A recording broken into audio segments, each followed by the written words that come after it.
Selamat datang ke MyIB-JKM, sebuah inisiatif pendigitalan oleh Jabatan Kebajikan Masyarakat untuk memudahkan urusan mangsa bencana.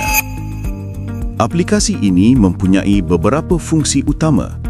Anda boleh mendaftar masuk secara kendiri di PPS, membuat permohonan bantuan wang ihsan dan menyemak PPS terdekat yang aktif, serta mengakses maklumat penting seperti ketua isi rumah dan ahli isi rumah.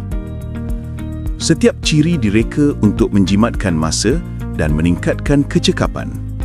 Tiada lagi keperluan untuk proses manual yang panjang. Dulu makcik guna manual, tulis-tulis. Lo ni guna QR code je. Terbaik JKM. Alhamdulillah, pendaftaran mangsa ke Pusat Pemindahan Sementara semakin mudah. Dengan sistem info bencana, semua maklumat di hujung jari. Terima kasih JKM.